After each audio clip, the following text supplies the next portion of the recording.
If you haven't heard about Anchor, it's the easiest way to make a podcast, and it's free. There are creation tools that allow you to record and edit your podcast right from your phone or computer. Anchor will distribute your podcast for you so it can be heard on Spotify, Apple Podcasts, and many more. You can make money from your podcast all in one place. Download the free Anchor app or go to anchor.fm to get started today.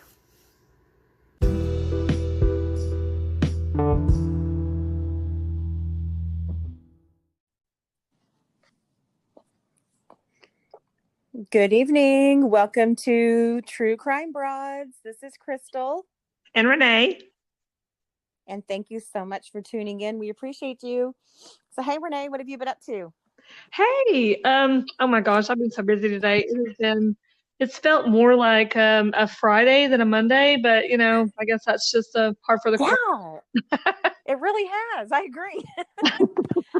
Yeah, it's been one thing after another, nonstop. So it's kind of nice to take this break and, sit down and talk about the case and, some things that we've come across and, just visit with you.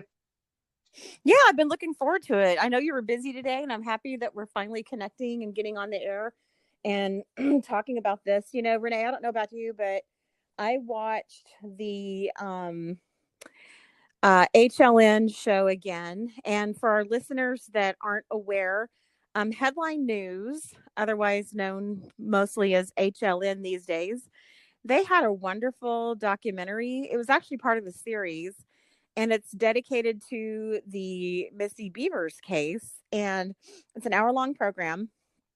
And the name of the series it's a new series that started last summer. I believe the Missy Bevers one came on in late June. But it's called Crime, Lies, and Videos. And that's the name of the series. And Missy's episode is episode 4. And it's called Murder in the Church. You can still see it. As we discovered today, Renee, we can stream it through our cable provider. We have Spectrum, coincidentally, Renee and I both. But I also heard that you can get it on DirecTV. And if you have any way to get HLN, which stands for Headline News, on demand, apparently that means you can get this show. So I just wanted to share that information because I've been wanting to watch this again for a long time, and I just didn't know how to do it. So now we do. So glad that you figured that out because we had been trying to figure this out. I thought, I can't believe that they put this on the air and then it's just over. You can't watch it again. I'm so upset about it, because you always want to go back and recap and watch it again. And of course, we know people, all over are always saying, oh my gosh, where can I watch that at? And we didn't have a clue, So well, and you know what? I don't think. Right, I agree. And I don't think it's always been there, though, because I searched around for it a while back. But this time, when I got on my Roku main screen, and I got on the main menu, and I searched lies, crime, and bam, it came up. And I've done that in the past, and it didn't. So I don't know if this is newly released or what, but I'm so happy it's there because I watched it like 3 times tonight. Yeah, maybe it's because they finished all the seasons. Or not all the episodes. I'm sorry, not the seasons. Oh yeah, you're right. That's possible. Maybe they point all of the episodes, so that's why they put it out.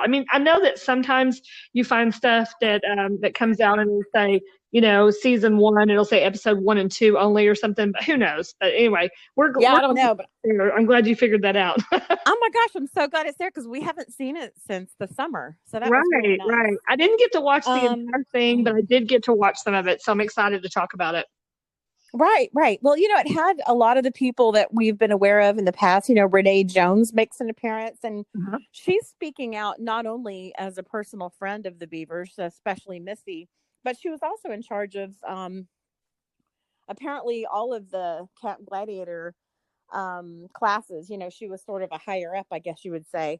Right. And, she was interesting. She said that Missy's class was generally 12 to 15 people. That it was absolutely routine for all of the Camp Gladiator classes to be public knowledge and be posted on various social media platforms. So it really wasn't unusual. I think it's been tempting. A lot of people have said, why did Missy post all that? But apparently all the camp, that's just sort of a thing they do because they obviously want people to show up and know what's going on. Yeah. Yeah, you got to have that posted somewhere for people to see. So that wasn't a mystery, and it wasn't. I mean, a lot of people were like, "Well, that's the issue." Well, it would be the same situation even if we weren't in social media. I mean, people would have it on a bulletin board, or they would have it posted Right. somewhere for everybody to see, so that they knew. I mean, even if it was an ad in the paper, I mean, it would have been somewhere. Hey, this is where we're going to have this class every week. So, I mean, it's just unfortunate. But yeah, I agree. It's got to be published somewhere for people to know. And it still is. Right. I mean, they still have classes everywhere. So you just have to Right. be Exactly. proactive and be safe. And unfortunately, she carried a gun, but. Oh, and something else Renee Jones said is that the classes are consistent. So you really almost don't even have to keep up with it. I mean, they have them at the same place, same time, almost all the time. With rarely, every now and then they'll switch it to another location for some reason. But, this, and she had also posted, which I know you had a point to make on this, but she had posted the night before, the thing that was different about the morning that she was murdered was inclement weather was coming, and everybody knew it was going to be bad weather. And Right. so she went ahead and addressed that the night before she went to bed. And we have this screenshot is up on our Instagram page right now. If you want to tune into True Crime Broad's Instagram page, should be pretty easy to find. Right. And it's maybe the third picture on there. And it has that very post that Missy made the night before, where she says, "If it's raining, we're still training." Do you remember if the one that we posted? Because I don't remember. Did it have the wording that she put on her post, or was it just a picture of that? If it's raining, we're still training. I think it's the whole thing, but I'm pulling it up right now. Okay. Yes, it says 5 a.m. Creekside Church of Christ, we have cover under the front awning, exclamation point. Okay, good. Okay, I wanted to make sure. I couldn't remember when I put that on there if I had the right one, because some of them just have the picture of the thing. But okay, good. Yeah, and that was something that I found interesting. There's a lot of people that are always speculating, of course, because we don't know, but saying, I think the problem is that it was raining, so they were having the class inside the church, so that was the problem. But actually, they weren't having the class inside the church. They were having it under the awning, where she pulled up at the church, where she parked. I guess she would just unload everything. And I'm sure that she would go inside the church and maybe unlock everything and turn on some lights so that people could go inside if they needed to use the bathroom or get a drink of water. I mean, that's what I'm assuming. But they actually had the class under the awning. And so that was even something that they reported that was not correct, even in the show. And I guess people just don't pay enough attention to what information there is out there to verify it. And I feel like it's important because in the segment that you're talking about, I think it was Stephen Fabian, which I really like him and his reporting. I liked him in that show. But it said that the class was being moved inside. And that's not correct. It was actually going to be under the awning, like she posted on her Facebook page. And I found that important because of a couple of reasons. This person that killed her, they had to have that information to know that she would go inside the church, because if you were looking at her Facebook page, you would see that it was going to be under the awning. So you might not know if she's going to go in. You know what I'm saying? So you might be like, well, they might have had to have waited for her behind the bushes or somewhere close to where she was going to park. But this person has specific information knowing that she was going to unlock the church, go inside for whatever reason, whether it's to have people, access to the bathrooms. I mean, I just found that interesting, and I think that's kind of important. Right. I agree with you totally. Because, if they were just going to do the whole thing outside, and how, the perp might have, she actually has keys to the church, because I know it's not Camp Gladiator. I think it's Texas Fit Chicks that works out in the Kroger at the intersection by my house in the parking lot. Uh-huh. But they're so far away from Kroger. I mean, super far. Like, it would be a long walk to go to Kroger. They're in front of a bank, actually, that's not even open yet. I mean, it's still dark when they're doing this. Right. I used to see them when I was taking my daughter to drill team practice in the mornings before school. And they're out there, but they're not even close to a building that's open. So I know those ladies are staying out in the parking lot. Ladies and gentlemen, sorry, but I think that they're out in the parking lot working out. I don't think they're going in anywhere to use the bathroom or anything. So that's a totally different situation than what you're describing. Is Missy having access? She actually had a key to the church and went in there, and it was her routine. So yeah, it's possible that the perpetrator was aware of that and therefore knew he needed to break in there, or he or she needed to break in to wait for her in there. Right. And Otherwise, why not wait in your car? Exactly. Yeah. Or just around the bushes around the back of the building or something close to, that side of the church. But, another reason could be because it was early. Obviously, this class was always early. And I think this class at 5 a.m. was always Monday, Wednesday, and Friday. I think the Tuesday and Thursdays were the later classes, if I remember correctly. Mm-hmm. And they had several different times. But I wonder if she was turning on the lights because, they obviously it was early and it was dark because it was, rainy, cloudy. So they might have been also to turn on some lights. Right. And it is before sunrise anyway, even if it weren't cloudy that day. So you've got a good point there. Another thing I think you might remember we found doing some more digging. This has been a couple of years ago, but I think I remember emailing this to you and Tim back when we were doing our really intense digging every day. And I found on Facebook some older posts where they did actually move the workout inside the church, but it was inclement weather that was freezing, like it was January. Oh, yeah, like they couldn't, it was too much. So that's more than just needing to shield yourself from rain, but it's still warm. That was like it's too cold to work out in. Yeah, so that makes sense. There were instances where they moved it in completely indoors, but this apparently wasn't one of those times because she made it clear on there, we have cover under the awning. Now, I would imagine if the storm got really bad and there was some sideways rain, they would take it inside. But right. Like you said, like you pointed out, that wasn't the plan this time. They were going to stay outside under the awning. And we did see pictures of them on, I think it wasn't long before the day of the murder, that we did see pictures of them working out outside, but the concrete looked wet. Yeah. And they had been under the awning. So, right. These people are dedicated, and they didn't let weather stand in their way most of the time. These people were out there doing it, even with the wet concrete or the freezing cold, they would just go inside, Yeah. So very impressive. These people are dedicated for sure, Absolutely. Especially the trainers like Missy. Absolutely. So you were talking about you got to watch the whole thing, right?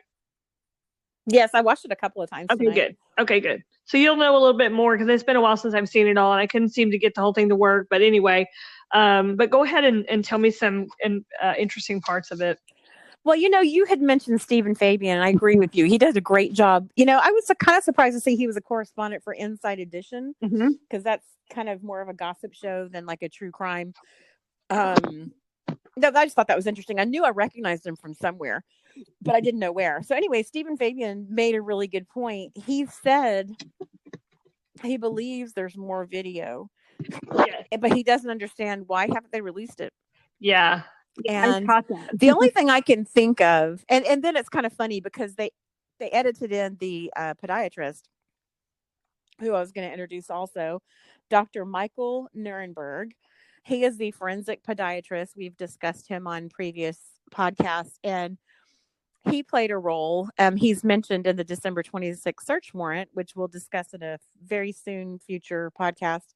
But Dr. Nurenberg is a podiatrist who has worked in the criminal field, helping identify perpetrators through their gait, which is the way they walk. And it can be hindered by just the way someone's made, or it can be, that you have some kind of an abnormality that you're born with, or an injury at the time that may not be permanent. He's familiar with all the factors that will affect the way someone moves. And it can be a hip injury, it can be an ankle or foot injury, or, really anything. And he seemed to, listening to him talk and also reading articles about him, you would think that a forensic podiatrist, whose background is being a podiatrist, which is a foot doctor, you would think that he would just zero in on the foot itself. But no, when he's studying gait, and he was talking about the things he took into account for the Missy Bevers case when he was looking at each person of interest, he was analyzing everything, the position of their shoulders, the way they swing their arms, their hip placement.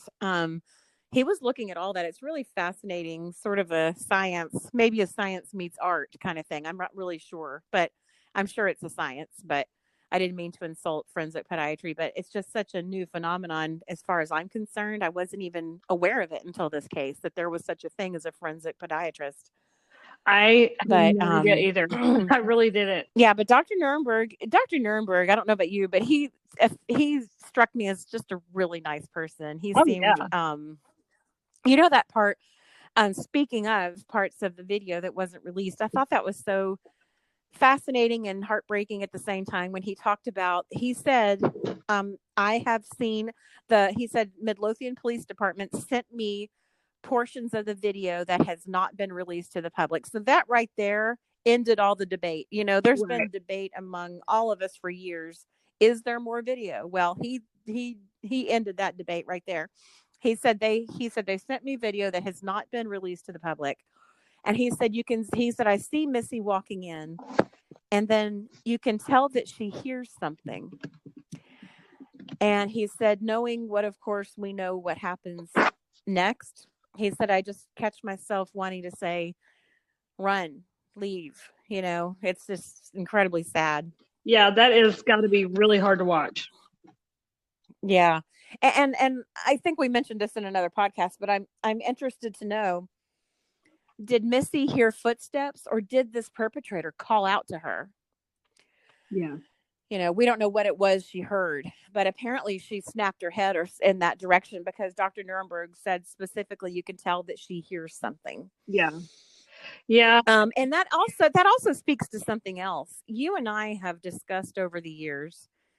Do you think that the surveillance video in the church had audio? You know, right before you said that, I was actually just fixing to say something. There was just in case, you know, any of our listeners don't know this, there was a person, we can't take credit for this. I don't remember her name, but there was a woman, and she posted a video. It was a news segment of the case. You know, it was on the news constantly in the very beginning. I don't remember. I'll have to look it up to see exactly what it is, but we will share it on our Facebook page. But of a woman that posted a video, and she goes, "Am I crazy, or do I hear sound in this video?" So they play a small clip of the perpetrator walking through the church, and the woman is talking at the same time, but it's kind of like you can hear while she's, you know, talking, and you hear something that matches the footprints or the walking, you know what I mean, of the person walking through the church. And so me and you both agreed, we heard it. We heard the foot squeak as they kind of like, they didn't really stumble, but you know how when you're walking and your foot doesn't move smoothly, it kind of like stops because of the rubber on the bottom of your shoe, and maybe the floor is clean or slick or whatever the situation, and your foot will kind of like, squeak. That's what sound I heard when the person was walking. And then when they opened that door, the half door, and the bottom opened, and they kind of threw their head back like, what the heck? You heard that door click. And so I agree. Yeah, the girl shared it, and we were like, holy cow. And so we agreed, and everybody was like, no, I don't think so, or I didn't hear anything or whatever, but I clearly heard it. Do you remember when somebody said it was just them shuffling papers around? It's like, this isn't 1975. There's not.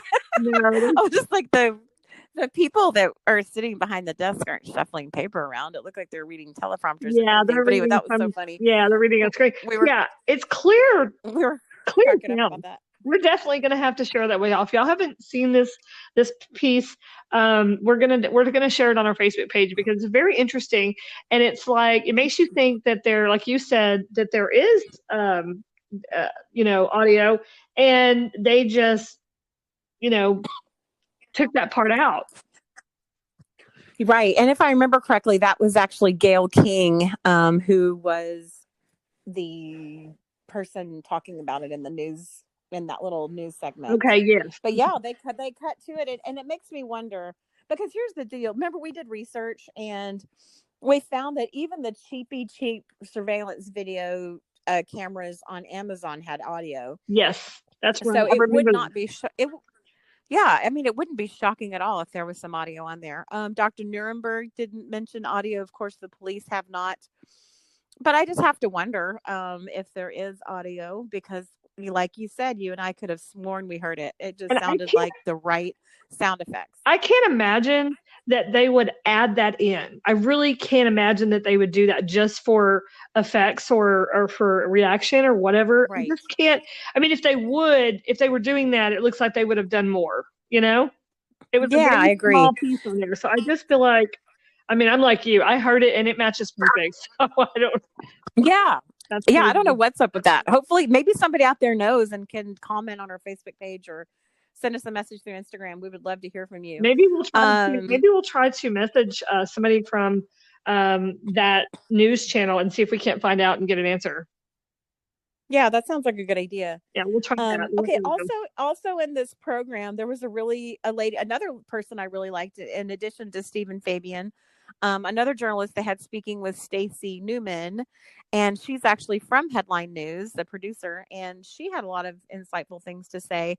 I'll get back to her in a minute, but another thing they said on this broadcast was that the perpetrator entered through a back door. And I remember we later were able to confirm that the perpetrator entered through the kitchen, which is kind of interesting. It makes me think, I know we've said this before, they mentioned it in this Headline News show. It seems to me that the perpetrator had some familiarity with the church, if I had to guess. Maybe not necessarily an expert on the building, but I feel like they had to have some familiarity. Or was it just they thought that door looked good because it was on the opposite side? They wouldn't be seen, from the road, or by Missy or anyone that pulled up, would not see the broken in door. But it just seems kind of strange to me that they broke into a kitchen. But I guess that's just the door that had the right amount of glass where they could break it and stick their hand in and open it. I mean, I don't know. What do you think about that? Why do you think they chose that particular door? And was it a kitchen? Does that mean anything? Do you think that's just a coincidence, or did it have some kind of meaning? I honestly think that they would pick that side because it's going to be the way the church is setting. And eventually I'm going to be able to post this. I know I've talked about it before, but the way the church is sitting, because I get to see this church all the time. I pass this church at least 3 times a week, if not more. Okay. So the way it sits, you're traveling, it doesn't matter whether you're going east or west. The way 287 goes back and forth, east and west. So if I'm coming from Red Oak, Waxahachie area, and I'm traveling west on 287 headed towards Midlothian, the church is going to be on the right-hand side. The closest part of that church that is closest to the road is going to be the awning, that southeast corner is going to be closest to the road. So that makes the northwest corner the farthest from the road and the most hidden. And that's where both of those areas are. One's going to be on the side, which would be the west side, and the other one's going to be on the northwest corner. Not quite to the corner, Yes. but almost. And so both of those are going to be the farthest from the road and the most hidden, I guess you could say. Yeah, so that makes sense. It probably means nothing that it was the kitchen door. Yeah, what I it think meant it's just was a coincidence. the least likely. Yeah, because right. they were like hidden. It's just the least likely to be detected, right? Yes, that's what I think, because there's plenty more doors to go to. There's even one that's similar to the one on the very back. There's one very similar to it on the other corner, and they didn't pick that one. And then there's one on the front. Well, of course, they're not going to pick that one because they don't want her to know when she gets there. So I think they picked the ones farthest from being seen. That's just I agree with you on that. Yeah, that makes sense and also it had some glass on it, which made breaking in possible. But you know what? The kitchen is on that side, though. Because I'm looking at the church floor plan, and the kitchen is on that west side of the church. And let's see. And they said that they broke in on that back corner and on the side when they were showing us on the church on that video. So, and that kitchen area is right there. So I guess that's still basically true. Yeah, that's interesting. And let's see who else was on this program. There was a couple of experts that gave their opinions, like all shows have. And my favorite was a guy named John Bueller. They didn't say any of these people's names, so I'm not sure if I'm pronouncing any of them correctly. But John is Jon without an H, Buehler, and he is a retired investigator himself. And I've seen him on other shows. He does commentary for things now that he's retired. And he was saying that he felt like the perpetrator had knowledge of the building and knowledge of the cameras. And he also made an interesting point. I know we did a lot of talking about the gear, and I think I brought this guy up at that time. But he was saying that in his experience, the perpetrator appears to have on vintage SWAT gear, which he mentioned, Mr. Bueller mentioned that is readily available online, but also got my wheels turning that this could be someone who was in law enforcement in the past or had someone close to him or her that was in law enforcement, at a previous date, not necessarily current, if it is indeed vintage SWAT gear. And this guy seemed to know what he's talking about. And then there was another expert, William Moroney. I don't know if I'm pronouncing that right. Morrone. He's a medical examiner and a forensic pathologist. He was not the medical examiner on the scene for Missy. He was simply someone that they hired for the show to give his opinion. He made some really good points about the emotional aspect of the murder.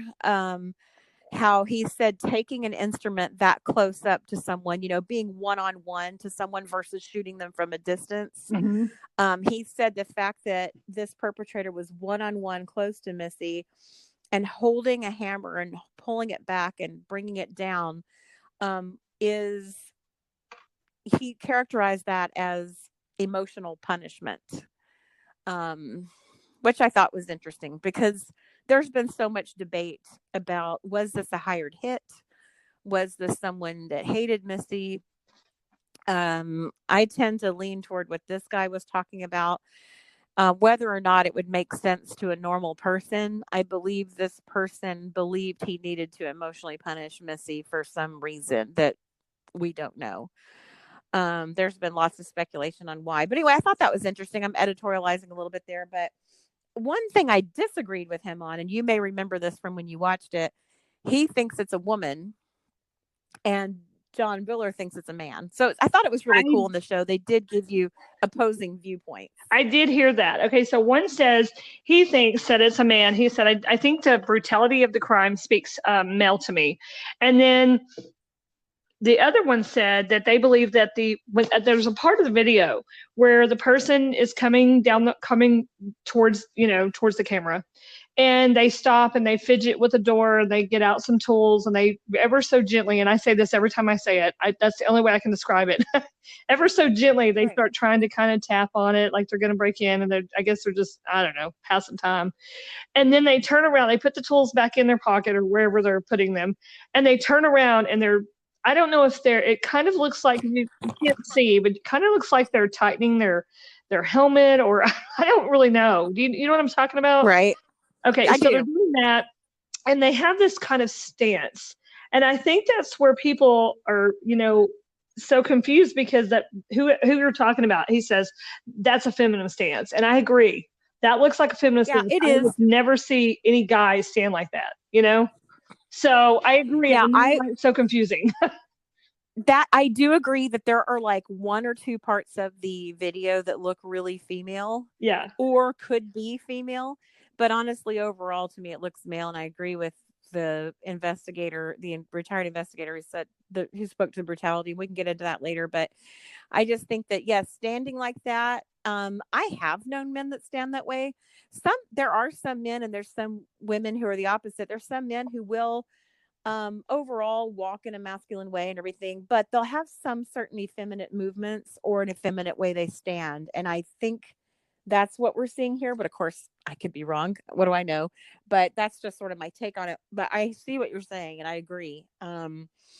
So anyway, that was, who knows if it's a male or a female. We have not had that confirmed yet, but that was interesting points that they both made.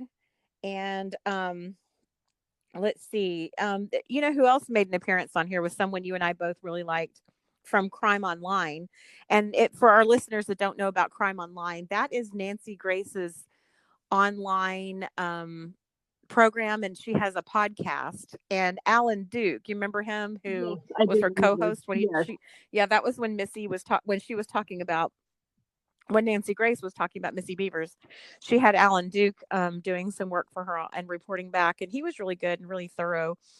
And he did a couple of podcasts. I believe it was early 2018, for anyone who wants to look those podcasts up, that they did on Missy Bevers.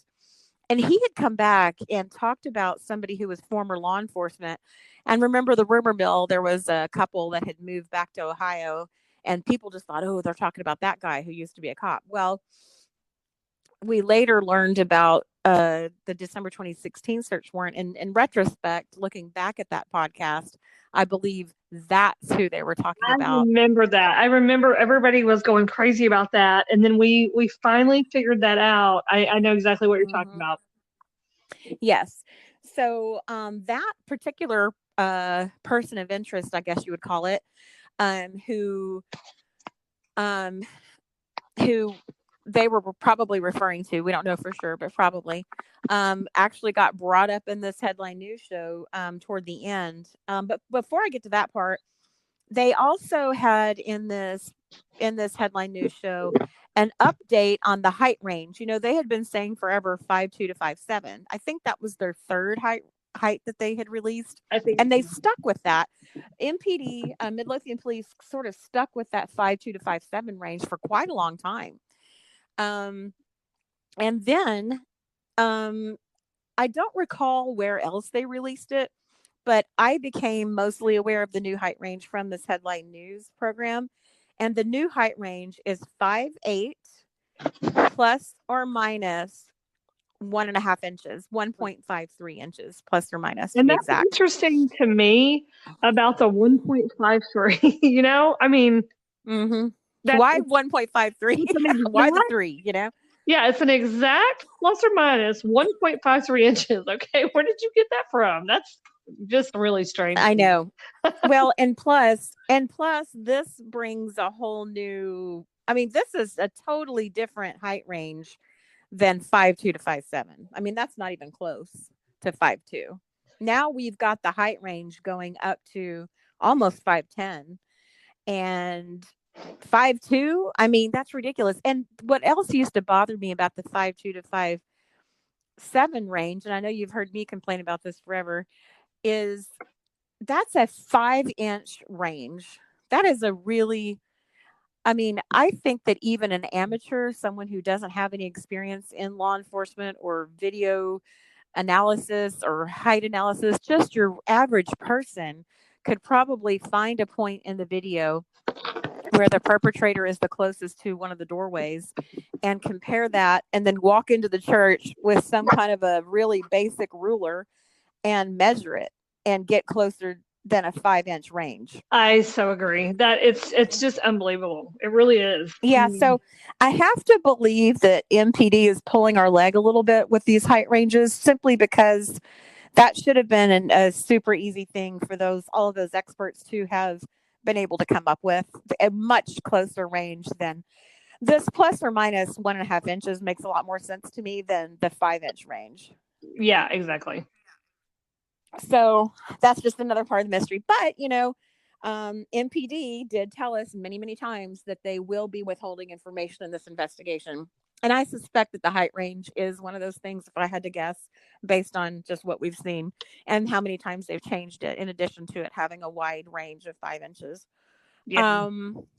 Well, they did get around to, at the end, talking about a man named Bobby Wayne Henry, which I thought was really interesting. This is the first time we have seen a TV show dive into this person. We found out about him when Tim joined our team a couple years ago, and he requested search warrants through open records request. And here it was. and he showed it to us.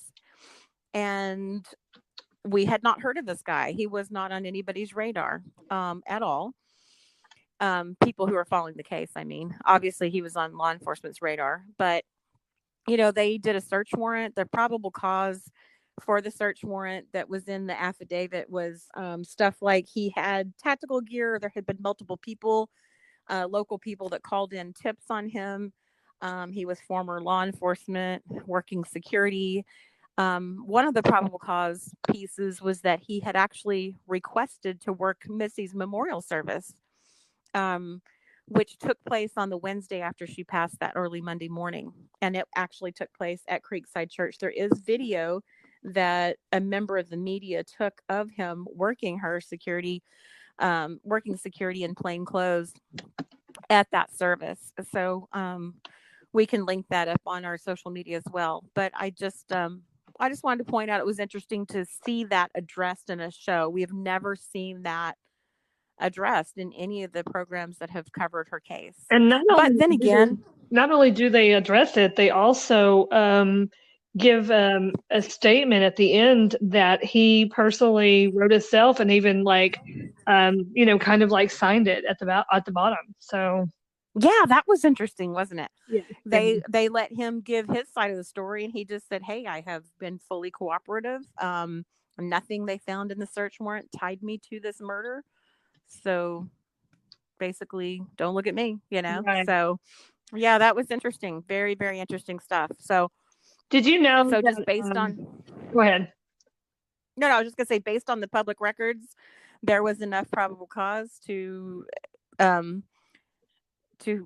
the search warrant and to execute it on his home and on his devices. And this program also touched on something we knew about.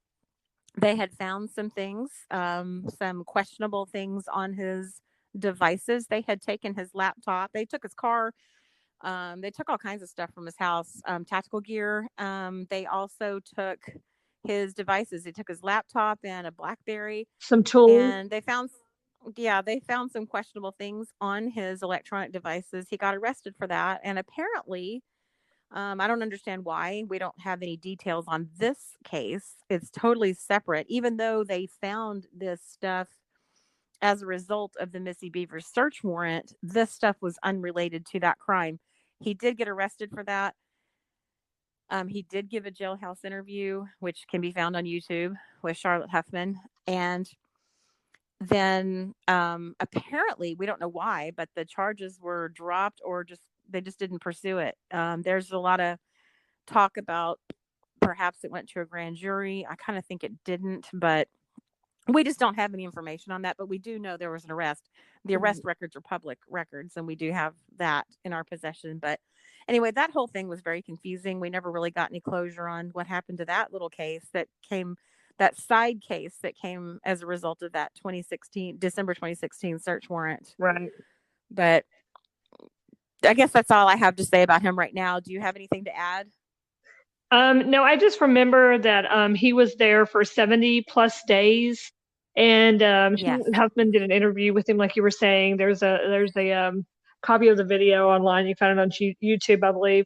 And he, I remember him saying, I didn't even know that woman. He was shocked when they showed up at his door and basically talked to him. I don't know what they talked to him about, but he was just, in other words, he was shocked about the whole ordeal, and he had never heard of her before she was murdered. So, what he reminded me of when he said that was, I was working an event. I used to work for Audi Cars, and we had these events nationwide, and I was in Los Angeles working one. I was actually in Santa Monica, and I was working, it was the AFI film something or another event, but they had a sort of a satellite part of the event over in Santa Monica where I was stationed with the cars. And there was these really nice Santa Monica police officers. They came by and talked to me, and they were super nice. And, it was kind of long shifts, and we were all a little bored. So we all kind of got to know each other and chatted here and there. And they were talking about, this one cop was telling me the funniest thing is when they would get witness statements. And he said people are always just like, I was just sitting there reading my Bible, and then and then such and such happened. Right. It's just hilarious how people make themselves sound so innocent. And it just kind of reminded me of that. Bobby was like, I never even heard of her. I was just reading my Bible and these cops came in. But the truth of the matter is, I mean, he may be completely innocent of Missy's murder. We don't have enough information to know. But one thing is, we know for sure he did know who Missy was. I mean, I don't think we can look at that search warrant affidavit and think otherwise, because he did request to work her memorial. So how can you do that and not know who she is and actually walk around at her memorial for that long and not know where you are? I mean, you're at Missy Bevers memorial and everybody in town knew that she was murdered.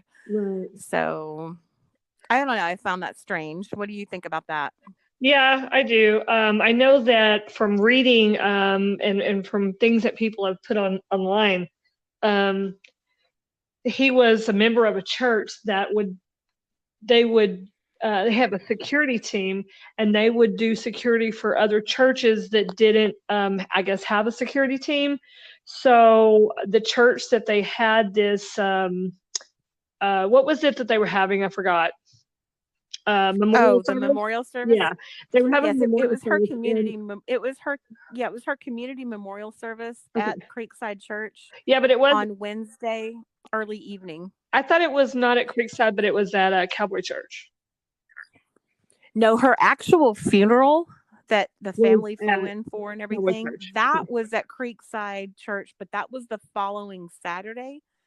This was a community memorial service, and it was actually at Creekside. That footage that we've watched of Bobby working her funeral actually is at the Creekside Church, the same location as her murder. Okay. Anyway, that was what I was understanding, was that they often offered their security team for, things such as this, and so he offered to do it, and so that's why he was there. Now I don't know anything about the part where he didn't know her or did know her. I had heard him say that on that interview. So right. And it's possible that there was an error in the search warrant affidavit, but it's been explained to us so many times by people from inside that have law enforcement experience. And an attorney told us too that the search warrant affidavit is a sworn affidavit. right. The information in the document has to be accurate, to the best of their knowledge. So it seems strange to me that they would put anything in there that was untrue, because apparently what happens if you are caught lying on an affidavit, then all of the evidence that you get as a result of that search warrant, it gets thrown out. So it's a disaster. It's just a nightmare. So yeah, I would think that I would think that it's accurate, but anyway, I just thought that was really interesting that he requested. The wording in the search warrant, though, I think is a little off. It said that he volunteered, but my understanding from talking to other people that know him, told us that he actually was employed to work. He just had requested to work it. So whatever the case may be, I kind of get hung up on some semantics, but whatever the case may be, it just seems like if you're actually, whether or not he even requested is another matter, but if you're actually working someone's memorial service, chances are you're going to remember that person's name. Yes. Especially such a high profile case in a small town. It just seemed odd to me. I need to rewatch that Charlotte Huffman piece and make sure that's even what he said. I believe he says that he had never heard of Missy Bevers. But he said he had never heard of her before something, but I don't know what the something was. I don't know if he said right now or before the cop showed up at his door. I don't know. I need to get familiar with that. So right. I agree. So anyway, we know very little about that situation. All we really know is what we have seen in the public record. We've heard some things here and there, but those aren't really worth sharing because we can't prove any of it. So we basically are going to stick to what's in the public records. And the way it looks is he worked her memorial and he had some tactical gear that ended up not being the same tactical gear that was used in the murder. The search warrant was executed on his residence and on his car's devices in December of 2017. So that's quite a while after the murder. And there's who knows why that is. Like, we can speculate. We've gotten some expert opinions on that. But, it could have been because they didn't have enough. The judge probably kept sending the police back saying you don't have enough probable cause. Right. But that brings me back to the forensic podiatrist. He was also listed on that same search warrant affidavit, Dr. Michael Nurenberg, as saying that Dr. Michael Nurenberg said, and he reiterated this in the HLN show that we watched tonight. He said that he looked at several perpetrators' walk and compared that, of course, to the church video. And what he found was he could eliminate everybody except for Bobby Wayne Henry, Right. based on the way he walks and moves, his gait analysis. So that was something else that police had added to the search warrant affidavit for probable cause. So there you have it. That's basically how our understanding is how Bobby Wayne Henry got on the radar. There was some people that called him in as a tip. We don't know what they said, but they did. They said multiple people. If you look at that 2016 search warrant affidavit, we also have him being known as being a police officer in the past and having either owning tactical gear or he was a tactical cop. Not clear on that. And then also, public records also show that he has an interesting past, and we'll just leave it at that. But the public records are out there for anyone who wants to pull them. And did you have anything you wanted to add on Bobby Wayne Henry before we moved on? No, that one is kind of and that was confusing for me. I need to watch. That's the part I didn't get to watch.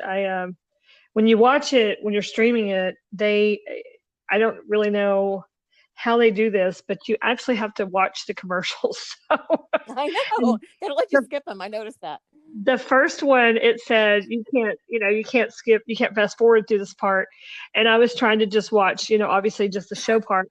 And it was 176 seconds that I had to watch. I was like, I know. All right.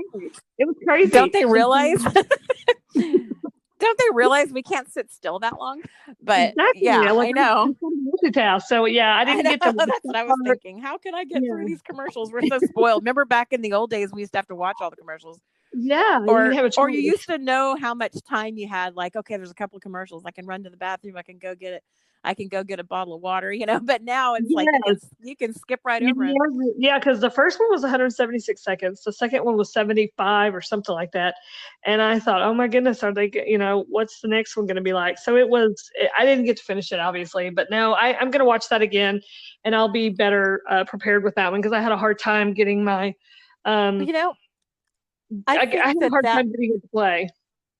Right. Well, I think that show being so interesting and being the first really deep dive that we've seen from the media, which is ridiculous. You would think that there would be multiple shows that were that good on this topic, but we only have that one, and it's a really good one. So I think we should probably discuss it again on our next podcast. And by then you will have seen it again, and I'll watch it again, and we can kind of maybe bring up some other points that we picked up from it, because it really is a good show, and I think it deserves some more attention. We can go back over some stuff, and it was really neat seeing Brandon and the girls. I was heartbroken watching Brandon and the girls talk. I mean, they've just been through so much. And Randy Bevers, and they went over how that whole wacky thing that you already discussed on a past podcast about the dog blood and how that, and you know what, bless his heart, I think that Randy and Brandon both really thought they were doing the right thing by having that press conference in front of the police station when the news broke. It was like 4 days after Missy's murder when that happened, with the dog blood on Randy Beaver's shirt, right? That they took to the cleaners, and the lady who worked at the cleaners went, oh, that's the Beavers. Oh my gosh, there's blood on this shirt. I don't blame her for calling the police at all. That makes perfect sense. But it did end up testing as dog blood. And so anyway, I really think it backfired on them. They were because I'm in that show. Gosh, I hope we're not ruining the show for people who haven't seen it yet. But Brandon says, I told my dad, let's go down there and talk to everybody and get ahead of this before people start thinking that we're in some way associated with the murder. But unfortunately, I can see that. Yeah, but unfortunately, I think it just backfired on him because, the biggest part of that, not only did they sound kind of awkward and they both kind of maybe laughed at the wrong places, people watching it who want to think that they're both involved are going to look for things. And I think that there's enough kind of uncomfortable, nervous laughter from both of them that they were thinking, aha, see, they're not sorry, or whatever.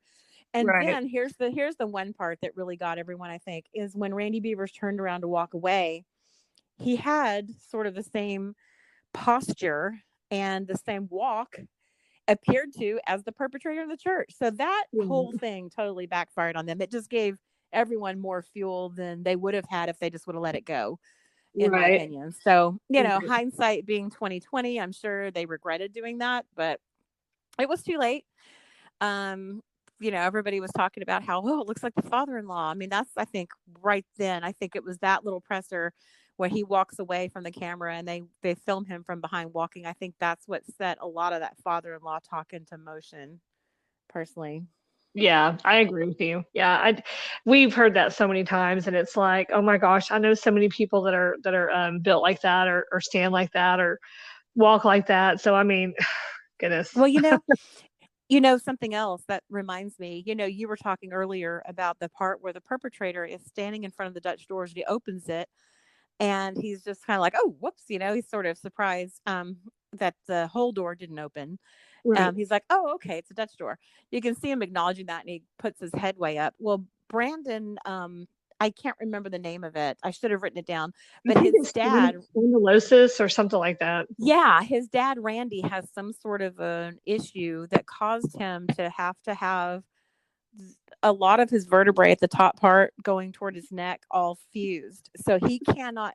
He said that the perpetrator, when he's at the Dutch door and he looks up like that, he said, my dad can't even do that. He's lost that whole range of motion that would allow you to move your head like that. So it's spondylosis. I just looked it up. It's spondylosis. It's a type of arthritis spurred by wear and tear to the spine. It happens when disc and joints degenerate, when bone spurs grow on the vertebrae, or both. These changes can impair the spine's movement and affect the nerves and other functions. That's interesting. It sounds like it's part of like degenerative disc disease. Yeah. Which is fairly common, especially in older people. That's interesting. Thanks for looking that up. Yeah, he said that the jerk motion that the perp makes whenever the Dutch doors, the bottom opens and not the top, he's kind of like, oh, what is this? So he kind of, how you jerk your head back like, oh my gosh, are you serious? He kind of makes that jerk motion. Brandon made a comment, and I don't remember where this was at, that my dad couldn't even do that. He wouldn't even be able to jerk his head back like that. It was actually in this program, the Headline News Show. That's where he said it. Yeah, you'll get to that part. Yeah, that's exactly where it came from. Okay. That's where it came from. And then I'm trying to think if there's anything else from the Headline News Show that I want to cover now. I guess we'll just save the rest of that for our next podcast. I do want to cover one thing, and I didn't get to see it, but I do remember it from the first couple of times I watched it, because I didn't expect to see it on there, and I just wanted to get, your thoughts, and we can just kind of discuss it for a minute. There is a blood stain pattern analyst that talks on the show about blood spatter, and she goes into explain that the direction and the way the blood is patterned on the floor or wherever, they can tell a lot from it. And so I found that real interesting that she talked about that. And I mean, I can't really say that I understand it completely. I do a little bit, but I don't. You know what I'm saying? Because they already know what happened. So I'm trying to figure out how that plays into it. So I found that interesting that they talked about that. I feel like that has some significance in this crime, crime and solving it. I'm hoping that they know something. I remember you saying that a long time ago, and I agree with you. In fact, I really made a point to listen hard and watch that tonight because I remembered your comments were like, why did they even have a splatter expert on there? She explained everything really well. and she explained different things, but then they didn't relate it back to this case. Yeah, and that was kind of frustrating because I wanted to know exactly, like you said, if you were. I know there was a case, and I won't spend time on it, but there was a case of a man and his. I'm trying to remember his name. It was similar to oh my goodness, Lacey and Peterson. Yeah. Okay, it was the last name was Peterson. It wasn't them. It was a different case, and it was a husband and wife. And he claimed that he was outside at the pool, and he came in the house and couldn't find his wife. And at the bottom of the stairs, she was just laying there. Oh, And Michael Peterson. yes, Michael Peterson. And so they couldn't. He said he didn't know. He just come in there, and she was just there. He just assumed she fell. Blah blah blah. Well, then a blood expert come in and said, well, actually, you can tell that someone hit her in the head. She didn't just fall and hit her head and fall down the stairs and just die. Somebody hit her in the head because of the way that whenever they hit her in the head, when they brought their hand back up over their shoulder, the blood went up and over, and that makes perfect sense. So I thought, oh, okay, that makes sense. But I don't know how it pertains to this case, like you said. So yeah, I wish we understood more on that. Yeah, I agree with you. And I even looked out for it because I remember you made that really good point a long time ago when we first saw the show. And I didn't see any relationship. It just looks like they were describing blood spatter, but then they didn't say, we have this blood spatter from the murder. And here's why, I don't know why they brought it up if they weren't allowed to discuss it. You know what I mean? Yeah. It was interesting. Really weird. When you start watching it, you're like, oh my goodness, and then nothing happens with it. You're like, okay, so where are we going with this? Yeah, exactly. I hate that part. I know it makes you want to go. Can y'all do a part 2 to season 1, episode 4? I tell you we what, need more information. This was by far the best show I've seen on this, or maybe even the only show, right? We've only seen like news blurbs. We've never actually seen a show dedicated to her case that I can recall. We haven't, no, right? I agree with you. No, we haven't. Okay, so it was just really nice to see a little bit of a deep dive into this and to talk about search warrants. Because that search warrant, we call it the December 2016 search warrant. It's actually the subject of the search warrant is the man that they brought up on this program, Bobby Wayne Henry. It's interesting when this case first hit. Remember in the first few weeks, MPD would publicize their search warrants. They would literally give them to the media because the media would say, well, Midlothian police just gave us this search warrant, and then they would cover it. And then some months passed, and then, the only reason we knew about this search warrant is because Tim Koval had ordered them through the open records request and shared it with us. Otherwise, we would have never known about it potentially until we saw this headline news program. I think that's actually how me and you started talking, remember? It is. Yeah, we both started talking to Tim publicly, and then we private messaged each other. Then the three of us started talking, and that's how it all started a few years ago. Exactly. But anyway, long story short, it's all very confusing, and MPD has actually done a really good job of keeping most of the information private. I think that, and something else in this program, Renee, they discussed how Midlothian police was not, when they arrived, they realized that they were not equipped to process the crime scene themselves. So they had to call in Ellis County. And that's why we see the CSI report is actually coming from Ellis County, not from Midlothian police. And I think Brandon Beaver misspoke in this show because he made the comment that they had to call a neighboring city to process the crime scene, but it actually was Ellis County because we've seen the document, and that was actually Joe Fitzgerald, I believe, was the person that did that processed, Missy's truck and did the report about the scene that morning. So yeah, I don't know why they say that. It's I don't know. I guess it goes along with everything else. You get one story and then you get another. So yeah, so I just thought that was interesting that they did have Ellis County process the scene, but if you read, you probably remember this too, from toward the end of that document, Sergeant Fitzgerald I hope I got his rank correct, but Fitzgerald says at the end that this is the extent of my involvement in this case. So he was making it clear that they were just there to process the scene, not to lead the investigation or to really participate, it sounded like. Right. That makes sense, though, that he would say that. It's just for that one purpose. Right. Because they just don't have the ability to do those, those things. And and why would they purchase all that equipment or whatever it is you need to process a murder scene if you have one murder every 10, 20 years? It's a small town, it's a safe place, thank goodness, and that's just the way to. But here, can I just bring up one other thing? I think we're probably about to wrap up.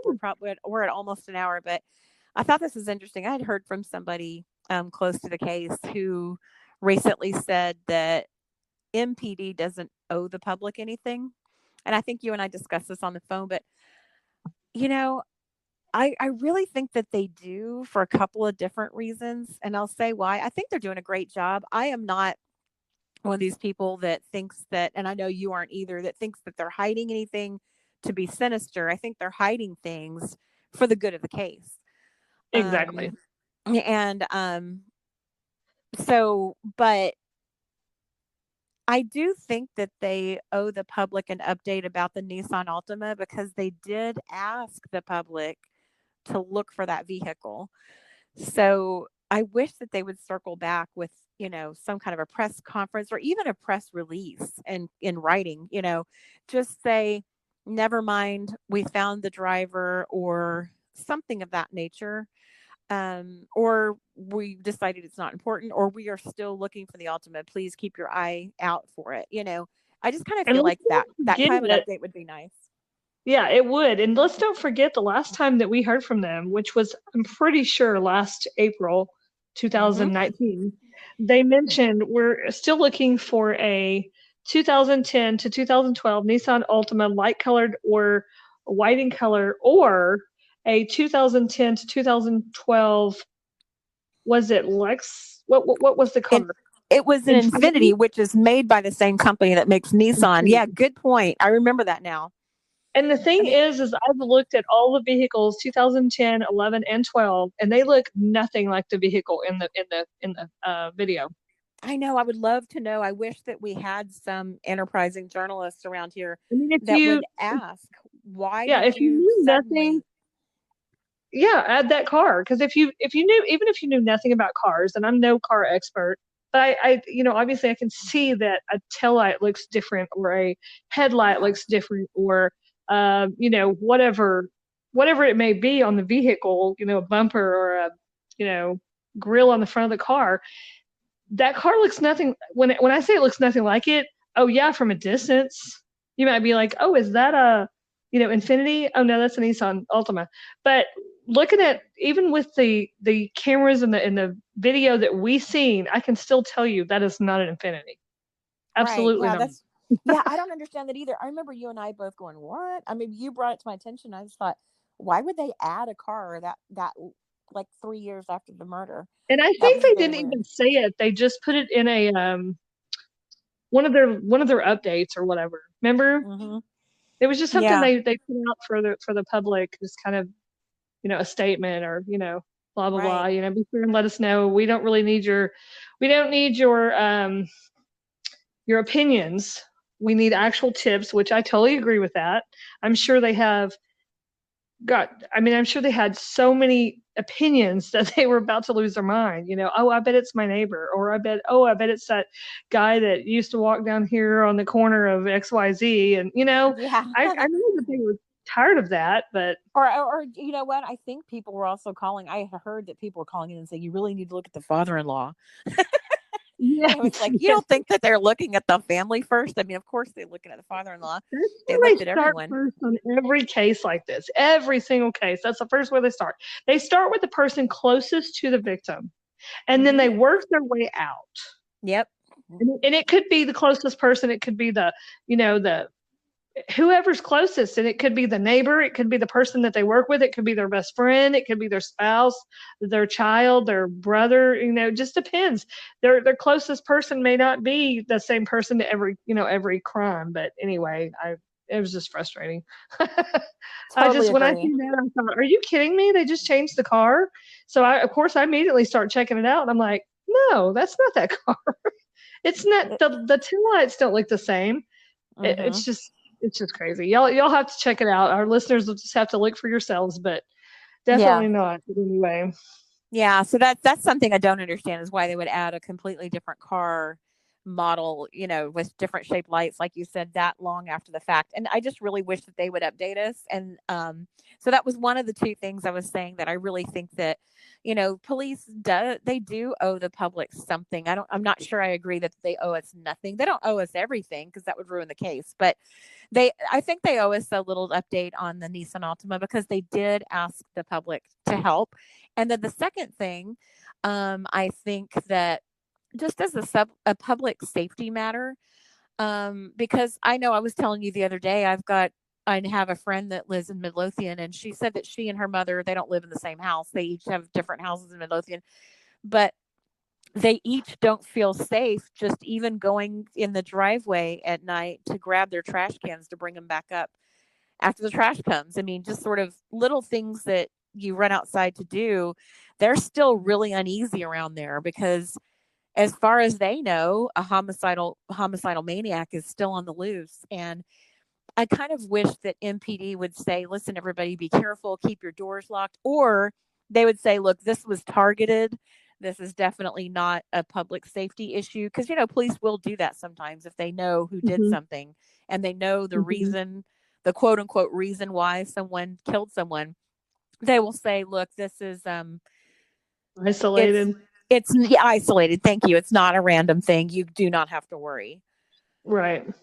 So those are Yeah. kind of the two reasons why I do think that we should be getting some kind of an update from them. It just, more of a safety thing than anything. Yeah. And I will say again, like I said before, I just hope and pray that updates this year.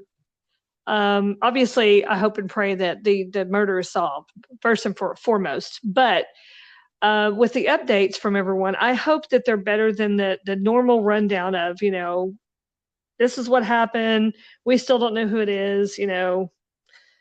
Next. Yeah, I just, it's that's the getting really same. old. It is really getting old. It's like I don't even want to see it if it's not gonna, if they're not gonna give us any more information, or let us know that they're still working the case. Let us know that they don't have anything to go on. I mean, at least tell us something. Yeah, I agree. I Oh, think and everybody deserves it. and before we completely walk away from the whole Bobby Wayne Henry subject and the headline news show, in his statement, he said, I passed a polygraph. And I thought that was interesting, because police never even told us about him, much less that he passed a polygraph. I was just wondering, I had you forgotten know, about that.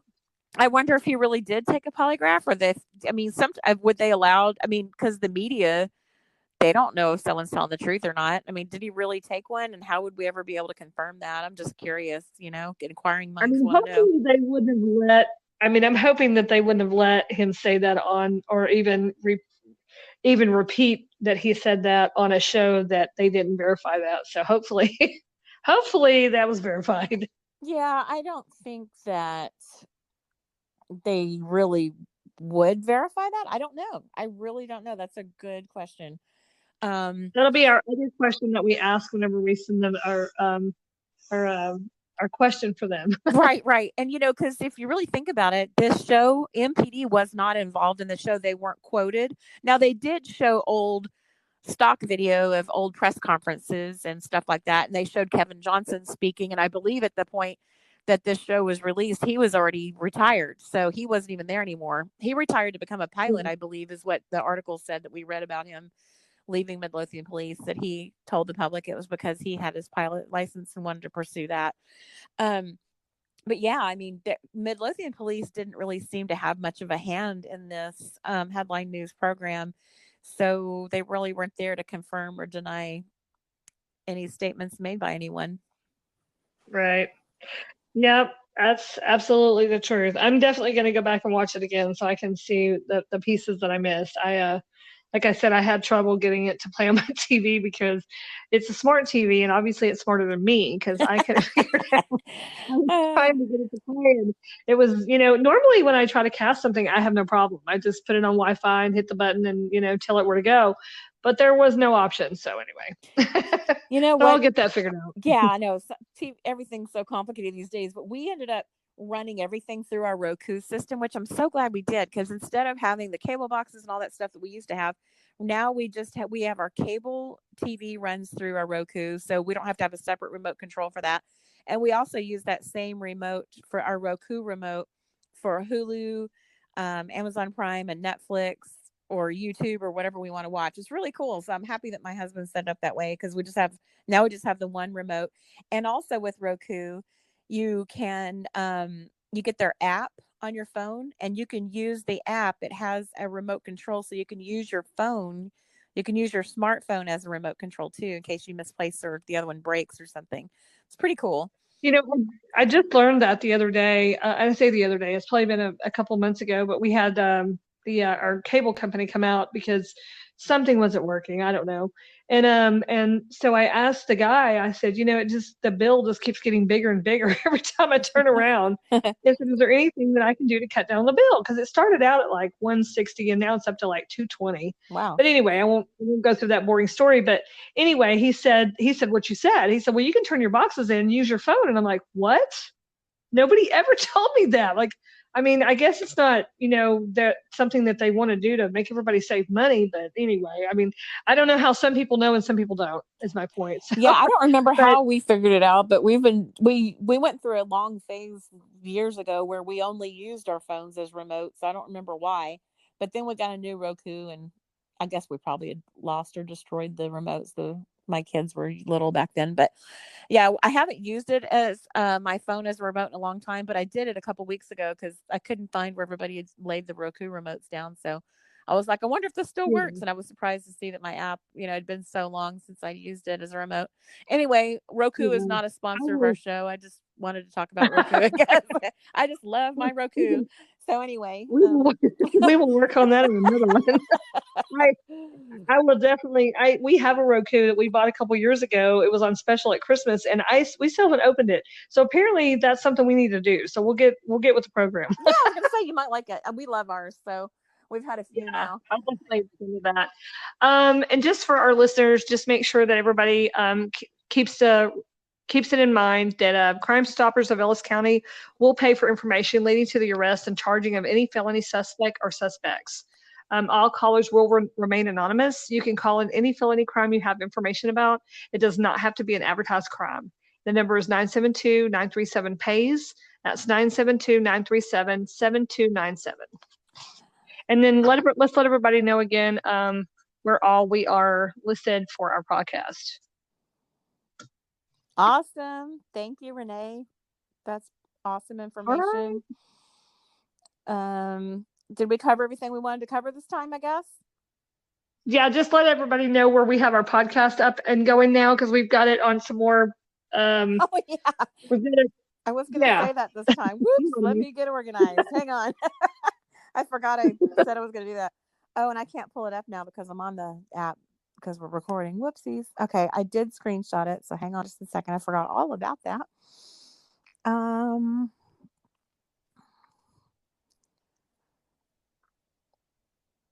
Do you know that you and I take screenshots and send them to each other pretty much nonstop all day, every day? Well, that's our reminders. It's kind of like our filing system or our note. Like, I can take notes. I found it. It's an easy way to take notes. Right. I was just going to say that. Oh, wait, that's not it. I was looking at the breakdown of everybody who listened to our podcast. And for example, episode 2 had the widest range. We had people listen on Anchor app. We had people listen on Spotify, Apple Podcasts, and Google Podcasts. I didn't even know Google had a podcast. I didn't either. And until I saw that. That's exactly right. I'm still looking for the screenshot I took of where all were available. While you're looking for that, I will, because I looked up some of the different streaming devices that can be used to watch that HLN show. Yeah. And so I found a few more. There's Amazon, DirecTV, Xfinity, Sling TV, and Fubo TV, which I've never even heard of. So awesome. there you go. Yeah. So if anybody wants to watch that HLN show, that's a few more that you can search and find it, and just look it up under lies, crime, and video. It'll be Murder in the Church is the episode. Yeah, and Tim was saying that he watched it on his DirecTV, and you and I have Spectrum, so we were able to get HLN stream on demand through Spectrum. Right. But that's what we're looking for, is HLN on demand. I'm afraid I'm gonna have to fold and do this next time. I cannot find. That's okay. That's okay. We'll just listen.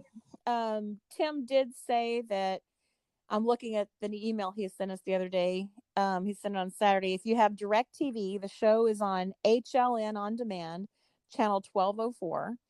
And of course, it's in the Lies, Crime, and Video series. It's episode 4 called Murder in the Church. But yeah, I'm going to have to share that information about all the podcast platforms we're on the next one, because I can't look at the app right now because we haven't engaged with the recording. So yep. Okay, that makes sense. Okay. Sorry about that. Well, I think we had a good episode, and I think we will we'll probably do it again next week. Sounds good. And we thank all of our listeners for listening to our podcast. If you have anything specific y'all want to talk about, please send us a message on our Facebook page or Instagram page, and we look forward to talking to y'all next time. Thank you for tuning in to True Crime Broads, and we'll see you soon. Have a good night.